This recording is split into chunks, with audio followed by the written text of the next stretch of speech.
నమస్తే. ప్రస్తుతం మన స్టూడియోలో ఐకాన్ ఆస్ట్రాలజర్ గట్టుపల్లి సురేష్ బాబు గారు ఉన్నారు. గురువుగారితో మాట్లాడేద్దాం. నమస్కారం గురుగారు. జై శివనారాయణ.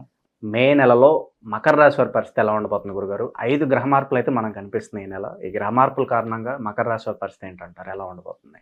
మకర రాశి వారిని మనము చూస్తుంటేనే కొంతమేర బాగుంటుంది. ఎవరైనా మకర రాశి వాళ్ళు దొరికితే కిడ్నాప్ చేయొచ్చు అనిపించేలా అయితే ఉంది ఖచ్చితంగా. అంటే మనం కిడ్నాప్ చేయం కానీ కిడ్నాప్ చేయొచ్చు. అంటే మనం కిడ్నాప్ చేయాలనుకున్నా కూడా నీ రాశి ఏంది, నీ నక్షత్రం ఏంది, కిడ్నాప్ చేయగలగా. కానీ ఎతికే తీగ ఖాళీకి దొరికింది అంటారు కదా, ఆ టైప్లో ఉంది మకర రాశి వారికి. ఎందుకంటే కొంతమందికి ఎట్లా ఉందంటే చేలో పారేసి పప్పులు వెతుక్కున్నట్టు ఉంటుంది అనమాట. కొంతమందికి ఎతికే తీగ ఖాళీకి తగిలినట్టు ఉంటుంది. వీరిలో రెండోది ఉందన్నమాట. వెతికే తీగ ఖాళీకి తగలడం అంటే ఈ యొక్క మకర రాశి వాళ్ళకి ఏం చెప్పచ్చు అంటే గత కొంతకాలంగా అన్ని రకాల గ్రహ దోషాలు కూడా వీరి మీదకి ఉన్నాయి. ఓకే. పెళ్ళిళ్ళు అయిపోయి విడిపోవటం, పిల్లలు సరిగా ఇదవ్వకపోవటం, ప్రెగ్నెన్సీలు ఫెయిల్ అవ్వటం, ఇలాంటి వీరి దాంట్లో చాలా చూస్తూ ఉన్నాం. అలానే వీరి మీద చెడు ప్రయోగాలు జరగటం, చేయించబడటం, వీరు స్ట్రెస్ ఫీల్ అవటం, డబ్బులు పోగొట్టుకోవడం, మోసపోవడం, ఇలాంటి చాలా చూస్తూ ఉన్నాం మకర రాశి వారు గత కొంతకాలంగా. సూసైడ్ అటెంప్ట్ చేయటము, అప్పులు పాలవటము, విదేశాలకు వెళ్ళిపోవటము, అయితే ఐపీలు పెట్టడము, తట్టుకోలేక ఏదోటి ఆలోచించడము, దేశాల మీద పోవటము, భార్యాభర్తల మధ్య గొడవలు, ఇవన్నీ నడుస్తూనే ఉన్నాయి మకర రాశి వారు గత కొంతకాలంగా.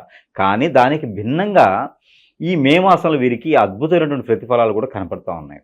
అయితే వీరు చేయవలసింది ఏంటంటే ప్రతిరోజు కూడా ఒక అరగంట అయినా సరే మౌన పోరాటం చేయాలి. మౌన పోరాటం అంటే ఎక్కడ కూర్చుని టెంట్లు వేసుకు చేయడం కాదు. మౌన పోరాటం అంటే వారికి వారు మాట్లాడకుండా ఏదో ఒక జ్ఞానంలో ఉండటం. ఇప్పుడు మౌన పోరాటం ఇక్కడ అందరి జనానికి ఏమవుతుందంటే, మౌన పోరాటం చెప్పారు కానీ ఒక షామీనా వేసుకుంటారు, టెంట్ ఒకటి ఆడ కూర్చుంటారు ఇక డంటోటి వేసుకొని. అది కాదు. ఇకపోతే ఢిల్లీకి వెళ్ళేసి చౌక దగ్గర కూర్చొని చేయడం కాదు. అట్లా కాదు. మాట్లాడకుండా ఏదో ఒక జ్ఞానంలో ఉండడం ద్వారా వారికి ఉన్నటువంటి గ్రహరీత్య దోషాలన్నీ కూడా తొలగిపోతాయి. ఎందుకంటే మనకి మే మాసంలో అతిపెద్ద గ్రహాలైనటువంటివి ప్రతి 18 మాసాలకు మారేటువంటి గురువు, రాహువు, కేతువు ఇవన్నీ కూడా మారుతున్నాయి. అలానే రవి భగవాన్ అయితే ప్రతి నెల మారుతూ ఉంటారు. చంద్రుడు అయితే ప్రతి 3 రోజులకు ఒకసారి మారుతుంటాడు. దాంతోపాటు బుధుడు కూడా ప్రతి 40 రోజులకు ఒకసారి మారుతుంటాడు. శుక్రుడు కూడా 42 రోజులకు ఒకసారి, 39 నుంచి 42 రోజులకు ఒకసారి మారుతూ ఉంటాడు. ఈ మాసంలో అతిపెద్ద గ్రహాలైనటువంటి రాహువు, కేతువు, అలానే గురువు మారతం జరుగుతోంది. మారినప్పటి నుంచి మనకి ఏంటంటే మే 15వ తారీఖు మారుతారు. మారిన రోజు నుంచి మనకి పుష్కరాలు ఆరంభమవుతున్నాయి. ఈ సంవత్సరం మే మాసంలో మనకి సరస్వతి నది పుష్కరాలు అయితే ఆరంభమవుతూ ఉన్నాయి. అయితే ఈ మకర రాశి వారు కూడా ఏదైనా పూర్వీక శాపాలు, పూర్వీక దోషాలు ఉన్నవారు, పితృదోషాలు ఉన్నవారు, పోయినటువంటి మాసాల్లో వారు చేయించుకోలేకపోయినటువంటి సందర్భాలు ఏమైనా ఉంటే, కుంభమేళా కావచ్చు, ఏదైనా పండగ సందర్భం చేయలేకపోతే ఈ పుష్కరాల సమయంలో చేసినట్టు దగ్గర కొంతమేర వీరికి మంచి అదృష్టం వస్తుందని చెప్పొచ్చు. అయితే వీరికి ఈ పుష్కరాల కాలంలో పుణ్యస్నానాలు ఆచరించడం, వారు సరస్వతి నది తీరం వరకు వెళ్ళే అవసరం లేదు. వాళ్ళ సమీప దూరంలో ఉన్నటువంటి పారుదల అసలు ఎక్కడన్నా కూడా వారు స్నానం ఆచరిస్తే సరిపోతుంది. అయితే వీరికి స్నానం ఆచరించేటువంటి క్రియ పద్ధతులు ఏంటంటే కనుక అన్ని రకాల దోషాలు కూడా మకర రాశి వారికి పోవాలనుకుంటే శని భగవానికి అశుభ దోషం కూడా బాగా కనిపిస్తూ ఉంది వీరి మీద. అన్నదమ్ముల మధ్య గొడవ, పోట్లాటలు రావటము, ఆస్తి తగదలు కావటము, డబ్బులు ఇచ్చి మోసపోవడం లాంటివి ఉన్నాయి. కాబట్టి ఈ యొక్క పుష్కర కాలంలో పుష్కర స్నానాలు ఆచరించే ముందు చేయవలసినటువంటి పరిహారం ఏంటంటే కనుక గోధుమ పిండి ఒక 1 కిలో తీసుకొని ఒక 11 ఉండలు చేయాలి. మనకి ఈ ఉండలు ఉంటాయి కదా, ఏంటి అంటే చిన్న నీళ్ళు వేసి కలుపుతారు, ఉప్పు వేయకూడదు, నీళ్ళు వేసి కలిపినటువంటి ఉండలు చేస్తే ఆ ఉండలు వీరు ఏదైతే స్నానానికి వెళ్తారో ఆ స్నానంకి వెళ్ళేటప్పుడు అక్కడ వేయాలి. ఈ ఉండలు స్నానం చేసి రోడ్డు మీదకి వచ్చిన తర్వాత ఈ ఉండలు ఏవైతే ఉన్నాయో కోరికలు కానీ దోషగా అన్ని తలుచుకొని వేయాలి. వేయడం ద్వారా వీరికి కొంతమేర ఆ ఒక గ్రహరీత్య దోషాలన్నీ కూడా కొంతమేర వెసులుబాటు అయితే కనబడుతూ ఉంది. అలానే వీరికి కొత్తగా ఏదైనా వ్యాపారం మొదలు పెట్టాలనుకుంటే కనుక ఈ మే మాసంలో బుద్ధ పౌర్ణమి అని వస్తుంది 12వ తారీఖు. ఈ బుద్ధ పౌర్ణమి రోజున ఓపెన్ చేయొచ్చు ఏదైనా సరే. అద్భుతంగా పై స్థాయికి వెళ్ళేలాగా ఉంటుంది కాబట్టి బుద్ధ పౌర్ణమి రోజు ఓపెన్ చేయొచ్చు. ఎలాంటి వ్యాపారాలు బాగా కలిసి వస్తాయి గురుగారు వీళ్ళకి? అయితే ముఖ్యంగా మకర రాశి వారికి పార్ట్నర్షిప్ వ్యాపారాలు పనికిరావు. ఓన్గా చేసుకోవాలి. ఏదైనా పార్ట్నర్షిప్ వ్యాపారం అస్సలు పనికిరావు. అయితే వీరికి ఎలాంటి వ్యాపారాలు అన్నారు కాబట్టి పాలకు సంబంధించిన ఉత్పత్తులు, అలానే స్టేషనరీ షాప్స్, అలానే బార్ అండ్ రెస్టారెంట్లు, హోటల్స్, బుక్ స్టోర్సు, అలానే వీరికి వస్త్ర దుకాణాలు కూడా వీరికి అద్భుతంగా ప్రతిఫలాన్ని ఇస్తుంది. కంపెనీలు, ఫ్యాక్టరీలు, ఇంకా వారి స్థాయిని బట్టి ఇలాంటి వ్యాపారాలు ఈ మాసంలో మొదలు పెట్టుకుంటే అవి దశాబ్ద కాలం వరకు కూడా మంచి పై స్థాయికి వెళ్ళేదాకా ఖచ్చితంగా కనబడుతుంది. ఓకే. ఇక ఆరోగ్య పరిస్థితి ఎలా ఉండబోతుంది? వీరికి ఆరోగ్య స్థితిగతులు అయితే కనుక స్కిన్కి సంబంధించినటువంటి ప్రాబ్లమ్స్ రాబోతున్నాయి. వీరికి కొంచెమైనా ప్రికాషన్స్ తీసుకోవాలి. వీరికి ఇంకోటి ఏంటంటే స్టమక్ రిలేటెడ్ ప్రాబ్లమ్స్ కూడా కనబడుతున్నాయి. ఎందుకంటే బుధ భగవానుడి యొక్క అశుభ దృష్టి వీరి మీద కొంత ఉంది కాబట్టి వీరికి బ్లడ్కి సంబంధించింది, స్కిన్కి సంబంధించింది, స్టమక్ సంబంధించినటువంటి ప్రాబ్లమ్స్ అయితే రాబోతున్నాయి. కాబట్టి ఇది కూడా 15వ తారీఖు తర్వాత ఉంటుంది కాబట్టి దానికి తగ్గట్టుగా ప్రికాషన్స్ తీసుకుంటే సరిపోతుంది. పసుపు ఎక్కువ తినాలి. వీరు బార్లీ కానీ సబ్జా కానీ ఎక్కువగా తినాలి. ఇలా తినడం ద్వారా వీరికి మంచి జరిగేది అవకాశం అయితే కనబడుతుంది. విద్యార్థుల పరిస్థితి గురుగారు, విదేశాలకు వెళ్ళాలనుకునే వాళ్ళకి మంచి ఫలితాలు ఏమైనా ఉండబోతున్నాయా? విదేశాలకైతే ఈ మాసం వీరు వెళ్ళకపోవడం మంచిది. ప్రయత్నపూర్వకంగా చేయకపోవడం కూడా చాలా మంచిది. వీరు జూన్ 17వ తారీఖు తర్వాత విదేశానికి వెళ్ళడానికి ప్రయత్నం చేయండి. అప్పుడు H1 కూడా రిలీజ్ అవుతాయి కాబట్టి వీరు ఏదైనా ప్రయత్నపూర్వకం చేయాలి. ఈ మాసంలో ఏది కూడా వీరు విదేశానికి ప్రయత్నం చేస్తే ఖచ్చితంగా లాస్ అవుతారు కాబట్టి ఆ మీద వీరు చేయకపోవడమే మంచిది. ఇక వైవాహిక జీవితం అలాగే సంతానం కోసం ఎదురు చూసే వాళ్ళకి ఏదన్నా గుడ్ న్యూస్ ఉందా? పెళ్ళి అయ్యి సంతానం కలగలేదంటే మనం ఏదన్నా మాట్లాడవచ్చు.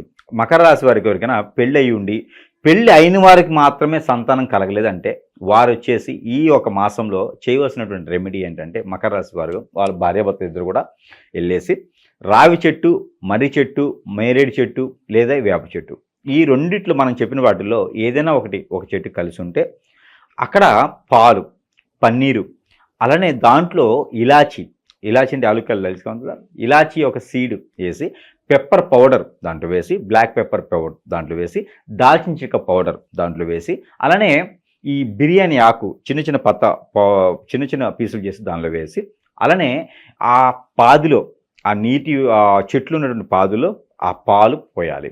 ఆవు పాలు కానీ గేదె పాలు కానీ అందులో పోయాలి. ఇది ఒకటి. ఇది గురువారం లేదా బుధవారం రోజు చేయాలి పిల్లలు పుట్టడానికి. రెండోది నాగపడిగలకు కానీ, మానసమ్మవారికి కానీ లేదా సుబ్రహ్మణ్య స్వామి గారికి కానీ చలివిడి నైవేద్యం పెట్టాలి. ఇది వచ్చేసి శనివారం లేదా ఆదివారం. నువ్వులు, తెల్ల నువ్వులు, ఎండు కొబ్బరి, అలానే నెయ్యి వేసినటువంటి చలివిడి ఏదైతే ఉందో ఇది నైవేద్యం పెట్టాలి. ఈ రెండు చేయడం ద్వారా పిల్లలు పుట్టేదానికి ఆస్కారం ఉంది. పెళ్ళి అయిన వారికి మాత్రమే ఉంటుంది. ఈ రెండు చేసి సరిపోతుంది. మరొకటి ఏంటంటే చెక్కతో చేయించినటువంటి ఉయ్యాల చేయించాలి. ఆ చెక్కతో చేయించినటువంటి ఉయ్యాల టెంపుల్లోనే కాకుండా ఏదైనా అమ్మవారి ఆలయాల్లోనే కాకుండా అక్కడో పెట్టవచ్చు. అక్కడే కాకుండా ఈ వేప చెట్టుకి కొమ్మకి కట్టేయాలి. చిన్నది అమ్ముతారు బయట మార్కెట్లో, చెక్కదే ఉండాలి. చిన్నది గురువారం లేదా శుక్రవారం రోజున ఈ రెమెడీ చేస్తే ఖచ్చితంగా రానున్నటువంటి కాలంలో పిల్లలు పుట్టేదానికి ఆస్కారం కనబడుతుంది. ఈ మార ప్రయత్నం చేస్తే వీరికి పిల్లలు పుట్టేదానికి ఉంటుంది. గురుగారు, ప్రజెంట్ ఉన్న గ్రహస్థితి బట్టి మరి ఎలాంటి రెమెడీస్ చేసుకుంటే బాగుంటుంది అంటారు? మకర రాశి వారికి అద్భుతంగా ఇంకా మంచి, ఇప్పుడు దాకా వీరికి మంచి కలిసి వచ్చేదానికి రెమెడీస్ చెప్పుకున్నాను. ఇంకా వీరికి జనరల్గా చేసుకునే రెమెడీస్, వీరు ప్రతిరోజు కూడా చేసుకోవాల్సిన రెమెడీస్ ఏంటంటే కనుక కర్పూరం, మనకి పచ్చకర్పూరం, హారకర్పూరం, ముద్ద కర్పూరం ఇలా ఉంటాయి కదా, బిళ్ళ కర్పూరం, ఏ కర్పూరం తీసుకోండి. ఏ కర్పూరం తీసుకున్నా తల దగ్గర నుంచి కాలి వరకు మీకు మీరే దిష్టి తీసుకోవాలి. కాల్చిన తర్వాత కాదు, కాలవక ముందు దిష్టి తీసుకొని అది దూరంగా పెట్టేసి కాల్చేయాలి. ఇది ప్రతిరోజు చేయాలి. సాయం సంధి వేళ 5 గంటల 40 నిమిషాల నుంచి 8 గంటల 20 నిమిషాల లోపు, ఒకరోజు మిస్ అయినా మరొక రోజు ప్రతిరోజు కూడా ఈ రెమెడీ చేసుకోవాలి. ఈ మకర రాశి వారు ఈ రెమెడీ చేసుకోవడం ద్వారా నరదిష్టి, నరఘోష, శత్రుభయం, శత్రుపీడ, ఆర్థిక స్థితిగతులే కాకుండా పూర్వీకుల శాపాల దోషాలు కూడా తొలగిపోయేదా ఉంటుంది. ఏ రోజు దిష్టి ఆ రోజు పోయేదానికి ఖచ్చితంగా ఉంటుంది. కాబట్టి ఈ మార ప్రయత్నం చేయండి. ప్రతిరోజు కూడా ఒక చిటికటి నల్ల నువ్వులు తనకి తానే దిష్టి తీసుకొని పొదగొండ చెట్లలో పడేవేయాలి. ఈ 2 రెమెడీస్ చేసుకోవాలి. అలానే లలిత సహస్రనామం విన్నా, గోవింద నామాలు విన్నా కూడా మంచి ప్రతిఫలం అయితే ఇది కనిపిస్తూ ఉంది. ఇంకా ఆలయాల్లో నవగ్రహాలకి నవధాన్యాలు దానం చేయాలి. నవగ్రహాలకి 9 సార్లు నుంచి 11 సార్లు ప్రదక్షిణ చేయాలి. ఇది ఉదయం సమయంలోనే చేయాలి. ఈ రెమెడీ చేసుకుంటే వీరికి అద్భుతంగా కలిసి వచ్చేదనుకుంటే వీరికి కలిసి వచ్చేటువంటి colour yellow, white and black, ఈ 3 కలర్స్ వీటికి అద్భుతంగా కలిసి వస్తాయి. వీరికి కలిసి వచ్చేటువంటి రోజు ఆదివారం, సోమవారం 2 వీరికి అద్భుతంగా కలిసి వస్తాయి. వీరికి కలిసి వచ్చిన తిథులు 4, 4 అండ్ 6. ఈ 2 నెంబర్లు వీరికి ఈ మాసం మొత్తంలో అద్భుతంగా కలిసి వస్తుందని చెప్పొచ్చు. ఈ కలర్స్ ఈ రోజులు చేసుకోవాలి. అలానే గ్రహాల నుంచి తీసినటువంటి నెంబర్ వీరికి సానుకూలంగా ఉండేందుకు ప్రతిరోజు కూడా పారాయణం చేసుకోవాల్సినటువంటి నెంబర్ 3629369, 3629369. ఈ నెంబర్ని 225 సార్లు ప్రతిరోజు పారాయణం చేయాలి. ఇది ఎలా చేయాలి? చేతిలో ఏదైనా డ్రై ఫ్రూట్స్ జ్యూస్ లేదంటే ఫ్రూట్ జ్యూస్ ఏదైనా చేతిలో పెట్టుకొని ఈ నెంబర్ని పారాయణం చేసి అవి భుజించాలి. లేదా కాఫీ, టీ, పాలు ఎట్లయినా తీసుకొని మనం భుజించి తాగాలి. తాగితే మనకి ప్రకృతి నుంచి వచ్చే శాపాలే కాకుండా నవగ్రహాల నుంచి వచ్చే శాపాలు వీటికి ఖచ్చితంగా తొలగిపోతాయని చెప్పొచ్చు. ఇలా చిన్న చిన్న పరిహారాలు చేసుకొని మకర రాశి వారు కూడా ఈ మే మాసంలో అదృష్టవంతులయ్యేదానికి అవకాశం ఉన్నదని చెప్పొచ్చు. చాలా బాగా వివరించారు గురుగారు. ధన్యవాదాలు.